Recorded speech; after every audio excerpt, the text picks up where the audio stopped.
وعلى آله وصحبه أجمعين اللهم صل على سيدنا شفينا حبيبنا مولانا محمد وبارك وسلم عليه. சமூக மேம்பாட்டிற்காக தன் வாழ்க்கையை அர்ப்பணித்துக் கொண்டிருக்கும் நடுவர் அவர்களே, சமூக மேம்பாட்டை பற்றி உரையாற்ற வந்திருக்கும் என் அணியினரே, எதிர் அணியினரே, பொதுவாக நயனாரசன் எப்போ பேசினாலும் நான் படிக்கிற காலத்துல ரொம்ப ரசிச்சு கேட்டேன்.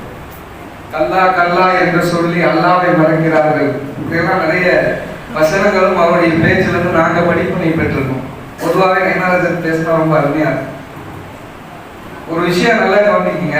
ஜும்மா ஆனா வாரம் ஆனா ஒரு குறிப்பு வரும். ஜும்மா குறிப்பு எங்களுக்காக இளம் மூலமாக்கள் எப்படி பேசணும், நீங்க சமுதாயத்துல எப்படி நடந்துக்கணும், மேம்பாடோட குறிப்பா நிறைய பாத்தீங்கன்னா பெண்கள் விஷயமா நிறைய சொல்லுவாங்க. இப்ப எல்லாம் சமுதாய விழிப்புணர்வா பேசுங்க. ஏன்னா அவங்களுக்கு தெரியும் நம்ம போய் நின்னாதான் மேம்பாடு ஆகும். அவங்க எல்லாம் ரொம்ப வீக்கா இருக்கிறாங்க, கொஞ்சம் தூக்கி விடுங்க சொல்றதே அவங்க தான். நம்ம குறிப்பு அதிகமாக்குறத எடுத்தனே முதல்ல. அடுத்து பாத்தீங்கன்னா பிலாலி ஹசரத் ஒரு பேராசிரியரா இருக்காங்க ஜாமியா இர்ஃபானியா ஜங்ஷன்ல. பேராசிரியர் தானே, பேருக்கு ஆசிரியர் தட்டோம். ஆன்லைன் கிளாஸ் தான் 24 மணி நேரம். அவன் வரதில்லை, இவன் வரதில்லை, இவன் ஏன் பாடம் படிக்கிறது இல்லை, ரொம்ப அக்கறை. ஏன்னா சமுதாயத்தை மேம்படுத்தணும் ஆண்களாக இருக்கு. அதுக்கடுத்து பாத்தீங்கன்னா மஸ்தான் ஹசரத் பள்ளியில இமாமு, சுல்தானியா மாசால பேராசிரியர். அவரும் ஆன்லைன். எப்போ போன் பண்ண மதரசா ஆன்லைன் நடத்திருக்கு. ஏன் இவ்வளவு பாடுபடுறீங்க? எங்க நம்ம விட்டா சமூகம் வழி தவறி போயிருமோ என்கின்ற ஆண்களாகிய நீங்கள் இந்த சமூகத்தை மேம்படுத்துறீங்க.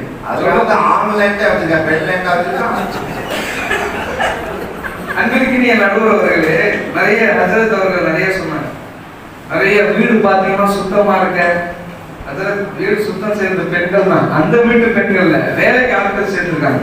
மாசம் ஆனா 2000 3000 அது வேற எங்களுக்கு தட்ட செலவு. சம்பளம் கொடுக்கிறது ஆம்பளைகள்ல. ஆமா, அதுன்னு சொன்னாங்க. சமையல் செய்யறவங்க பாத்தீங்களா, அது செய்யறவங்க பாத்தீங்களா, நிறைய பேர் ஈதுல சமைக்கிறதே இல்ல, பக்கெட் பிரியாணி வாங்கிக்கிறாங்க அஜ்மீர் ஹோட்டல்ல இருந்து. அதுக்கு வேற அந்த கோழி கறி கூட சமைக்கிறது இல்லை, அதையும் சேர்த்து ஆர்டர் பண்ணுங்க.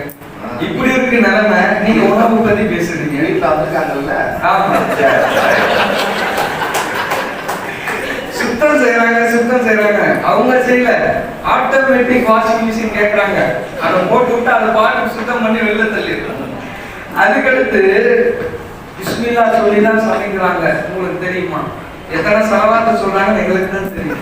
செலவாத்த சொல்லிதான் ஆரம்பிக்கிறாங்க. பிள்ளைகள் எப்படி எல்லாம் திட்டாங்க.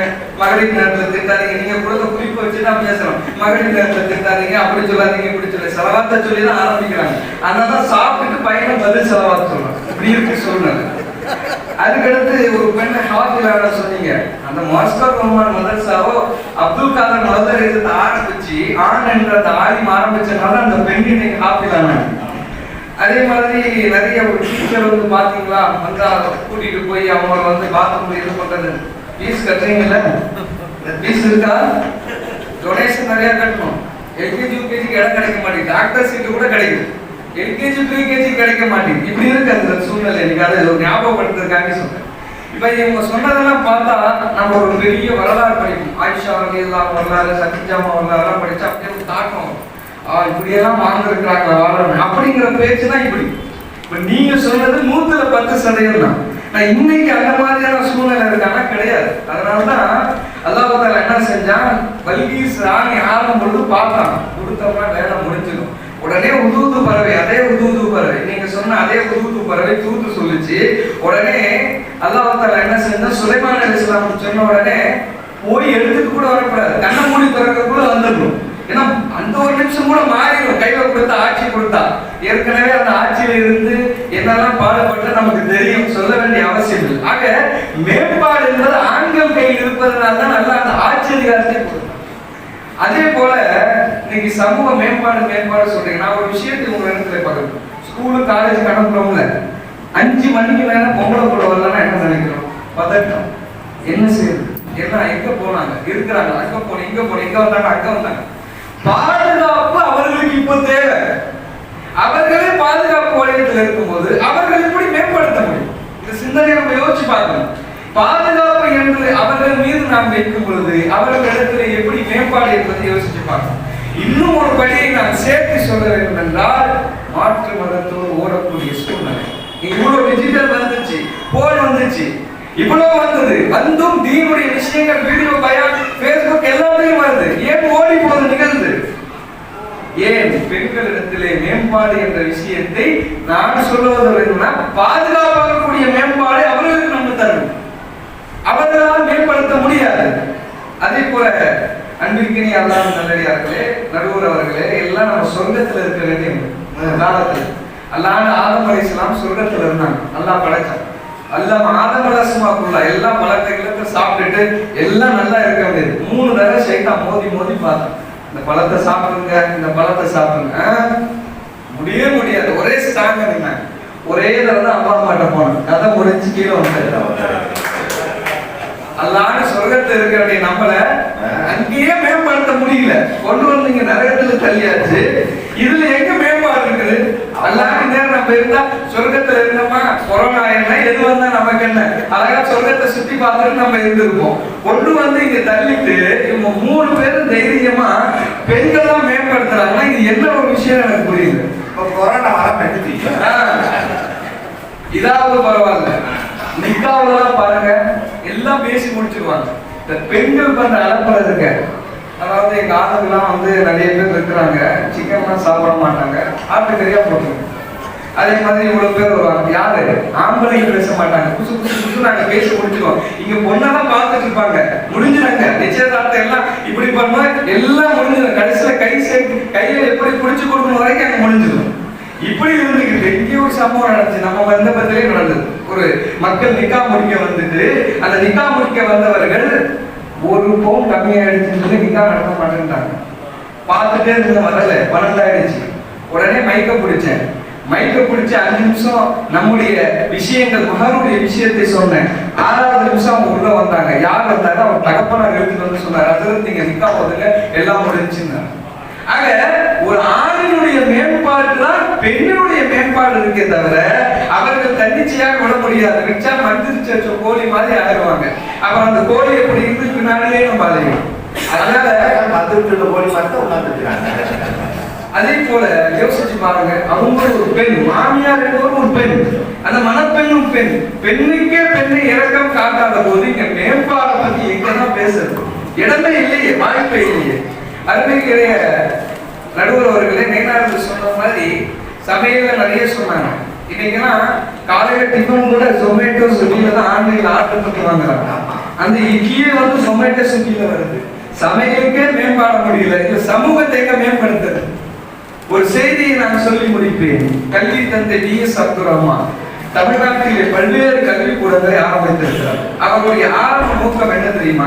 தன் பிள்ளைகளை கொண்டு போய் கிறிஸ்டியன் மிஷனரி ஸ்கூல்ல சேர்த்தாங்க. அங்க அரக்கால் ரோசர் போட்டுக்கிட்டு அவர்களுடைய விஷயங்களை எல்லாம் அவர்கள் பேசிக் கொண்டிருக்கிறாங்க. அவங்களுடைய பிரேயர் இதெல்லாம் செய்யறாங்க. இந்த நேரத்தில் தான் அவர் சிந்திக்கிறார், என்ன செய்யலாம். இன்னைக்கு நீங்க பார்க்கலாம், வண்டலூர், நான் அங்கேதான் படித்தேன்.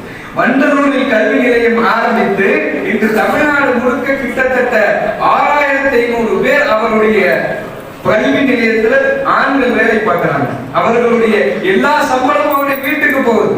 அப்ப ஒரு ஆண் நினைச்சாரு கல்வி நிலையம் வரணும், அங்கே செயல்பட வேண்டும் என்று மேம்படுத்தப்பட்டது. இன்னும் ஒரு விஷயத்தை சேர்த்தே சொல்வேன். மதுரையிலே அவர்களுக்கு பெண்களுக்கு என்ற ஒரு எதிர்காலம் ஆரம்பிச்சிருக்கிறார். அதை அவர் நடத்துகிறார் தன் தாயுடைய பெயரிலே, சகோதரியுடைய பெயரிலே கீழக்கரையிலே ஒரு காலேஜ் நடத்துகிறார், தாசிம் பீரி என்ற காலேஜ். இப்படி ஆண்கள் தான் ஒவ்வொரு இடத்திலும் மேம்பாடு செய்து கொண்டிருக்கிறார்கள். இறுதியாக என்னுடைய விஷயத்தை சொல்லி முடிப்பேன். விளம்பரத்துல புதுசா இப்ப நீங்க வந்து பாருங்க, புதுசா விளம்பரம், இதை பார்த்துருவாங்க, அதை பார்த்துருவாங்க, எல்லாம் பார்ப்பாங்க. கணவனுக்கும் தந்தைக்கு பைக்கு ஜேப்ல பணம் இருக்கான்னு பார்க்க மாட்டாங்க. அது வாங்கினா மாசம் 1000 கட்டினா போதும், மாசம் 500 கட்டணும். அவரும் பாவம் வாங்கிடுவாரு, மாசம் 1000-500 கட்டிட்டே இருப்பாரு. அடுத்து சொல்லுவாங்க, பணம் கட்ட முடியலையே, அவன் வந்து டியூல எடுத்துருவான், சின்னதா குழுந்து ஒரு லோன் வாங்கிக்கலாம். அப்ப லோன் வாங்குவாரு, அதுவும் போயிட்டே இருக்கும், லோன் அடைக்க முடியாது. அதுக்கப்புறம் அவர் சொல்லுவாரு, இல்ல இந்த லோன் அடைக்க இன்னொரு லோன் கொடுப்போம். இப்படி லோனப்பட்டு இருக்கிற மனுஷனுடைய பொருளாதாரத்தை சீரழிக்கும் போது எங்கே அவர்கள் மேம்படுத்த முடியும்? அன்பிற்கிறவர்களே, இறுதியாக என் விஷயத்தை சொல்லி முடிப்பேன். நம்புதலை, ராமநாதபுரம் மாவட்டத்தில் நம்புதலையில் அப்துல் ரஹ்மான் மிஸ்பாஹி ஹசரத் என்று ஒருவர் இருக்கிறார். அந்த ஹசரத் அவர்கள் கிட்டத்தட்ட இஸ்லாத்திற்கு வந்தவர்கள். பள்ளிவாசலுக்கு அருகாமையில் இருக்கும் பொழுது அவர்கள் எப்படியெல்லாம் பயான்களை கேட்டு இஸ்லாத்துக்கு வந்தவர்கள் இன்றைக்கு அவர்கள் அந்த நம்புதலையே இமாமாக போய் சேரும் பொழுது வெறும் 4 ஆலிம்கள், இன்றைக்கு 80 ஆலிம்கள் இருக்கிறார்கள், 20 ஹாஃபிகள் இருக்கிறார்கள். அங்கே விசாரித்த போது சொல்கிறார்கள், ஹஜ்ரத் அல்லும் பாலும் அயலும் உரைத்து அந்த முஹல்லாவை சிறப்பாக்கி அங்கே இன்று பைத்துல் மால்கள் நல்ல விஷயங்கள் எல்லாம் செயல்படுது என்றால் ஹஜ்ரத்துடைய மிகப்பெரிய மேம்பாடு காரணமாக 4 தலைமுறை மக்கள் கண்டிருக்கிறார். இது 5வது தலைமுறை இஸ்லாத்தை ஏற்று அவர்கள் வந்திருக்கிறார்கள் என்றால் எல்லா இடத்திலும் ஆண்கள் தான் மேம்படுத்த முடியுமே தவிர பெண்கள் மேம்படுத்த முடியும். பாதுகாப்பான நம்மோடு சேர்ந்தால் மட்டுமே தன்னிச்சையாக செய்ய முடியாது. ஆக சமூக சூழல் மேம்பட பெரிதும் காரணம் ஆண்களே என்று என்னுடைய வாதத்தை நிறைவு செய்கிறேன். வாக்குறுதாம் அல்ஹம்துலில்லாஹி ரப்பில் ஆலமீன். அஸ்ஸலாமு அலைக்கும் வரஹ்மத்துல்லாஹி வபரகாத்துஹு. அலைக்கும் ஸலாம். அல்ஹம்துலில்லாஹி வலிஹி வஸ்ஸலாத்து லின்னபியி வ அலா ஆலிஹி வ ஸஹ்பிஹி அஜ்மஈன். சமூக மேம்பாட்டிற்கு பெரிதும் காரணம் ஆண்களா பெண்களா என்ற அருமையான பட்டிமன்றத்திற்கு துவக்கமாக ஆண்களே என்பதாக போடியத்திற்கு முன்னால் தைரியமாக பேசிவிட்டு போடியத்திற்கு பின்னால் மறைந்து பயந்து அமர்ந்திருக்கக்கூடிய எதிரணியினரை இவர் என்ன பேசலாம், அதுல இருந்து நாம என்ன குறிப்பு எடுக்கலான்னு ஆர்வத்தோடு உட்கார்ந்து இருக்கக்கூடிய துணை பேச்சாளர்களை, நாங்கள் பேசுவதுதான் உண்மை என்பதை உறக்க சொல்வதோடு மட்டுமல்லாமல் தெளிவாக மக்களுக்கு முன்னால் வீட்டிருக்கக்கூடிய எங்களுடைய அணியினரை, கருப்பு கோட்டு போட்டும் போது தெரியும், எங்கள் அனைவரையும் உற்சாகப்படுத்தி வழிநடத்தி செல்லக்கூடிய கண்ணியத்திற்குரிய நடுவர் அவர்களே, தமிழ்ல ஒரு பழமொழி சொல்லுவாங்க, முன்னோர்களின் முன்மொழி, மாதவராய் பிறந்திட மாதவம் செய்யவும். ஆண்கள் மேம்பட வேண்டும் என்றால் தவம் செய்ய வேண்டும். ஆனால் பெண்கள் மேம்பட்டே வந்தவர்கள், அதனால் அவர்களால் மேம்பாடுதான் கிடைக்கவே தவிர வீழ்ச்சி என்பது அவர்களிடத்திலிருந்து எதிர்பார்க்க முடியாது. என்னமோ சொன்னாங்க, அப்பா அம்மா சாப்பிடாம இருந்தா நாம சொர்க்கத்திலே இருந்திருக்கலாமே, அப்படி இருக்கும்போது ஏன் ரசூலுல்லாஹ் அவங்க அம்மா காலடியில போய் சொர்க்கத்தை தேடுங்கன்னு சொன்னாங்க? ஏன்னா எங்க அம்மா அப்பா அலைஹிஸ்ஸலாம் செஞ்ச தியாகம் சூஃபியாக்கள் அழகா சொல்லுவாங்க. ஆதம் அலைஹிஸ்ஸலாம் கனியை சாப்பிட்டாருன்னு தப்பா சொல்லாதீங்க. ஏன் என்று சொன்னால் ஆதம் அலைஹிஸ்ஸலாம் அவர்கள் செய்தது தியாகம். காரணம், அந்த கனியை சாப்பிடவில்லை என்றால் உலகம் கிடையாது. உலகம் இல்லை என்றால் என்னிலிருந்து நபிமார்கள் வரமாட்டார்கள், வழிமார்கள் வரமாட்டார்கள், நல்லோர்கள் வரமாட்டார்கள், முஃமின்கள் வரமாட்டார்கள் என்ற தியாகத்தின் விளைவு ஆதம் அலைஹிஸ்ஸலாம் சாப்பிட்டாங்க. இருந்தாலும் நீங்க கெட்ட பேர் வாங்காதீங்க, நானே வாங்கிக்கிறேன் அப்படின்னு முந்தி கொண்டு ஹவ்வா அலைஹிஸ்ஸலாம் சாப்பிட்டாங்க. எங்க அம்மாவினுடைய தியாகத்தை குறை பேசி விட்டு அமர்ந்திருக்கிறார்கள். இவங்க எல்லாம் எப்படிப்பட்டவங்க தெரியுமா? ஒரு அம்மா வெளியே போகும்போது கேட்குது, ஏங்க நான் வெளியே போயிட்டு வந்து ஒரு 2 மணி நேரம் ஆகும், உங்களுக்கு ஏதாவது வேணுமா? எனக்கு இதுவே போதும், எனக்கு இதுவே போதும் அப்படி சொல்லக்கூடிய நபர்கள் தான் இவர்கள். அதனால்தான் உண்மையை பேசாமல் பொய்யையே இந்த இடத்திலே தைரியமாக பேசக்கூடியவர்களாக இவர்கள் இருக்கிறார்கள் என்பதை இந்த இடத்திலே கூறிவிட்டு, நடுவர் அவர்களே, ஒரு நாடா இருக்கட்டும் ஒரு வீடா இருக்கட்டும், அதை மதிப்பிடணும்னா 2 தான் அளவுகள். ஒண்ணு பொண்ணு, இன்னொன்னு பெண்ணு. நாட்டை மதிப்பிடணும் எதை வச்சு? கரன்சியை வச்சுதான். அதே போல ஒரு நாட்டுக்கு மதிப்பு எப்போது கிடைக்கிறது? காந்தியடிகள் சொன்னார்கள் அல்லவா, எப்போது ஒரு பெண் இரவு நேரத்திலே பொன்வகைகளோடு ஒரு பெண் தைரியமாக செல்லுகிறார் என்றால் அந்த நாடு மேம்பட்டுச்சுன்னு அர்த்தம். இப்ப மேம்பாட்டுக்கு யாரு காரணம்? பெண்கள் தான் காரணம். ரசூலுல்லாஹி ஸல்லல்லாஹு அலைஹி வஸல்லம் அந்த மேம்பாட்டை உருவாக்கி சென்றார்கள். உமர் ரலியல்லாஹு காலத்துல ஒரு அம்மா நீண்ட நெடு தூரத்திலிருந்து ஹஜ்ஜுக்கு பிரயாணம் செஞ்சு வந்தாங்க என்பதாக சொல்லப்படுகிறது. எனவே பெண்கள் தான் சமூக மேம்பாட்டுக்கு அளவுகோலாக இருக்கிறார்கள். எங்கேயாவது சொல்லுகிறானா, தரபல்லாஹு மஸலன் லில்லதீன ஆமனு வஅத ஃபிரௌன். ஈமானுக்கு அளவுகள் கூட பெண்கள் தான். ஈமான் கொண்டவர்களுக்கு உதாரணம் என்ன, குவாலிட்டி என்ன, அளவுகள் என்ன தெரியுமா? ஃபிரௌனுடைய மனைவி ஆசியா அம்மையார் அவர்கள் தான் என்பதாக அல்லாஹ் தஆலா குர்ஆனிலே சொல்லுகிறார். அதே ஒரு சமூகம் சீர்கட்டு விட்டது என்பதற்கும் அளவுகள் அவசர அவசரமா எடுக்கிறார். ஏன் இன்னொரு ஆயத்தை விட்டுட்டாரு அப்படின்னு சொல்லி, அதனால அதை நான் சொல்லிடுறேன்.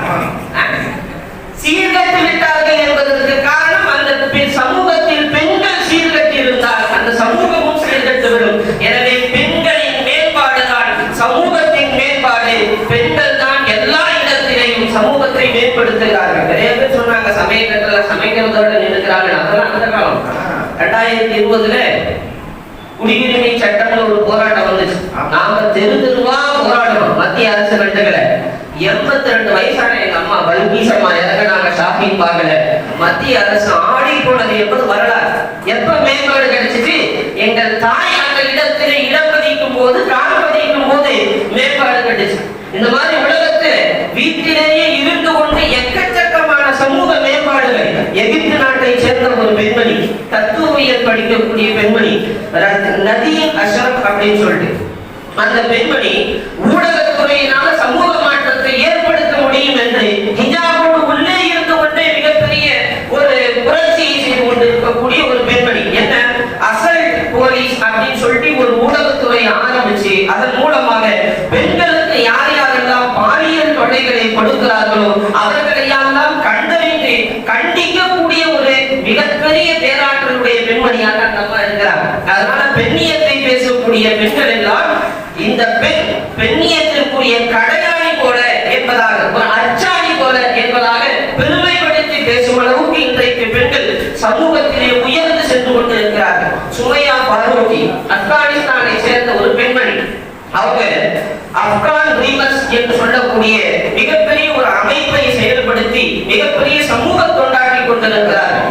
அவங்க இந்த கோவிட்-19 காலகட்டத்தில் வெண்டிலேட்டர்களுடைய மிகப்பெரிய அவசியம் இருக்குது அப்படின்றதுனால எப்படி குறைந்த விலையில வெண்டிலேட்டர்களை செய்து அந்த நோயாளிகளுக்கு நம்மால் வழங்க முடியும் என்பதற்காக வேண்டி தன்னுடைய ரோபோட்டிக் அந்த அமைப்பை பயன்படுத்தி குறைந்த விலையில வெண்டிலேட்டர்களை செய்து WHO இடத்தில் அனுமதி பெறுவதற்காக வேண்டி காத்து கொண்டிருக்கிறார்கள் என்பதாக வரலாறுகள் சொல்லுகிறது.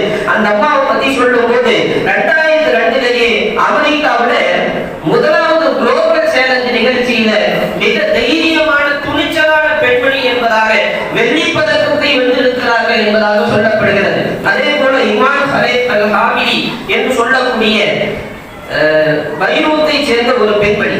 இவங்க மின்சாரத்தை இலவசமாக கொடுத்துட்டு இருக்காங்க. ஒரு 10 பேர் 10 பெண்மணிகள் சேர்ந்து மைக்ரோ கிரிட் என்று சொல்லக்கூடிய அந்த நிறுவனத்தை நடத்தி யமன் தேசத்திலே எங்கு நோக்கிலும் அழிவுகள் போர்கள் நடந்து கொண்டிருக்கும் போது மின்சாரம் கூட கிடைப்பதில்லை. இதில் ஐக்கிய நிறுவனமே 3 மின்சார ஆலைகளை தான் என்ன செய்திருக்கிறது, நிர்ணயித்திருக்கிறது. எங்கு மின்சாரம் கிடைக்கவில்லையோ அந்த மக்களுக்கு கிடைப்பதற்காக. அதில் ஒன்று இந்த அம்மா ஏற்படுத்தி தந்த அந்த நிறுவனம் தான் என்பதாக வரலாறுகள் சொல்கிறது. ஆரம்ப காலகட்டத்தில் ஆண்கள் இந்த பெண்களை பார்த்து கிண்டல் அடித்தார்கள் சமூகத்தை மேம்படுத்த வரும்போது. ஆனால் இன்றைக்கு அந்த ஆண்களே இந்த அம்மாவை பார்த்து பெருமைப்பட்டு நிற்கிறார்கள். இத்தனை சமூக செய்வது வெறும் 10 பெண்கள் தான் என்பதாக வரலாறுகள் நமக்கு சொல்லித் தருகிறது. சல்சபீலா என்று சொல்லக்கூடிய 17 வயது மாணவி, இந்தோனேசியாவை சேர்ந்த மாணவி. சமூக அக்கறை இல்லாமல் எங்கேயுமே பெண்கள் இல்லை. இந்த பொண்ணு எதுக்காக வேண்டி பாடுபடுறாங்க அப்படின்னு சொன்னா, எங்கெல்லாம் காடுகள் அழிக்கப்படுகிறதோ அங்கெல்லாம் இந்த பெண்மணி போராட்டம். ஸ்கூலுக்கு போவாங்க, முடிச்சுட்டு வனத்துறைக்கு எதிராகவே அன்றைய சான்றிதழிலேயே தான் மட்டும் அதிலே பங்கு கொள்ளக்கூடாது, தன்னோடு தோழமையிலே படிக்கக்கூடிய அந்த ஸ்கூல் ஸ்டூடெண்ட்டையும் கூட்டு போய் வனத்துறை காப்பதற்கு எதிராக உட்கார்ந்து கொண்டு காடுகள் அழிக்கப்படுவதற்கு எதிராக புரட்சி செய்து கொண்டிருக்கிறார்கள் என்பதாக வரலாறு. இதுபோல 15 வயசிலேயே இவங்க மிகப்பெரிய இளைஞர் பேரவையை துவக்கி இருக்கிறார்கள். அங்க இந்தோனேசியால தாக்கப்படக்கூடிய மலைவாழ் மக்களுக்காக வேண்டியும் கூட இவங்க என்ன செய்யறாங்க, போராட்டங்களை நடத்துகிறார்கள் என்பதாக சொல்லப்படுகிறது. இது போல ஏராளமான பெண்மணிகள். குல்நாஸ் ஜூஜுபாவா அப்படின்னு சொல்லுவாங்க, கிர்கிஸ்தானில் இருக்கக்கூடிய ஒரு பெண்மணி. இவங்க மாற்றுத்திறனாளிகள் மேம்பட வேண்டும் என்பதாகவே உழைக்கக்கூடியவர்கள். அங்க இருக்கக்கூடிய கிர்கிஸ்தானினுடைய அரசு அலுவல்களிலே பண்ணி ஆசைப்பட்டாங்க. ஆனா அந்த நூல்களை படிக்க முடியாது. அதுக்காக வேண்டி இந்த அம்மா என்ன பண்ணாங்க, அந்த நூல்களை எல்லாம் அந்த பார்வையற்றவர்கள் படிப்பதற்காக வேண்டி இருக்கக்கூடிய அந்த ஒரு அமைப்பினை தயார் செய்து, பிரெய்லி என்று சொல்லுவார்கள், அந்த அமைப்பில தயார் செய்து அங்கே இருக்கக்கூடிய பார்வையற்றவர்களுக்கு இன்ஸ்டிடியூட் நடத்தி அதுல 2020 22 பேர் படிக்கிறாங்க. 6 பேர் அதுல வேலையில சேர்ந்துட்டாங்க. மற்றவங்க எல்லாம் பல்கலைக்கழகங்களிலே சேர்ந்து படிக்கும் அளவுக்கு அலுவலக வேலைக்காக வேண்டி முன்னேறி சென்று கொண்டிருக்கிறார்கள் என்பதாக இன்றைக்கு இருக்கக்கூடிய புள்ளி விவரங்கள். இப்படி 100 பெண்களை பத்தி பட்டியலிட்டிருக்கிறார்கள். 100 பெண்கள் எல்லோருமே சமூகத்தினுடைய அக்கறையோடு சமூக மேம்பாட்டிற்காக வேண்டி உழைக்கக்கூடியவர்கள் என்பதை இந்த இடத்திலே நாம் தெல்ல தெளிவாக தெரிந்து கொள்ள கடமைப்பட்டிருக்கிறோம். ஒரு கால் பிராக்சரா இருக்கு, அதனால பயந்துட்டு தான் பின்னாடி ஒரு உட்கார்ந்து இருக்கிறாரு. எனவே நடுவர் அவர்களே, நம்மளுக்கும் எதுக்கும் பிராக்சர் ஆகக்கூடாது. ஏன்னா நாமளும் வண்டிக்கு போறது இருக்குது, வீட்டுக்கு போறதெல்லாம் இருக்குது. அதனால நாம தீர்ப்பு சொல்லக்கூடிய சமயத்திலே நியாயத்தை பார்க்க வேண்டும். இன்றைய சூழ்நிலையிலே என்ன இருக்கிறது என்பதை உணர வேண்டும். 100 பெண்கள் என்று சொன்னால் நான் பட்டியலிட்டதுதான், பட்டியலிடாமல் தாய்மார்கள் பின்னால் நிறைந்து கிடக்கிறார்கள். இவர்கள் எல்லாம் ஏதோ பொழுதுபோக்குக்காக வேண்டி வந்து செல்பவர்கள் அல்ல. என்ன சொல்லுவாங்க அப்படின்றத கேட்டுட்டு நம்ம வீட்டுல போய் சொல்லலாம். ஒரு ஆண் திருந்துறாருன்னா வெறும் 2 பேர்த்த திருந்துவாங்க. ஆனா ஒரு பெண் நல்லா ஆயிட்டாங்க அப்படின்னு சொன்னா ஒரு குடும்பம், ஒரு நாடே சீர்படும் என்பதாகத்தான் நம்முடைய சொல் இருக்கிறது. அந்த எண்ணத்துலதான் நம்முடைய தாய்மார்கள் எல்லாம் வந்திருக்கிறாங்க. எனவே அவர்களுடைய ஆதரவை பெருமடிப்படையிலே நீங்கள் தீர்ப்பு சொல்லுவீர்கள் என்பதாக ஒரு அவாவுக்கு என்னுடைய உரையை நிறைவு செய்கிறேன். வாக்கில் தாழ்வான அனைத்தும் தொழிலாளர்கள் அஸ்ஸலாமு அலைக்கும் வரஹ்மத்துல்லாஹி வபரகாத்துஹு.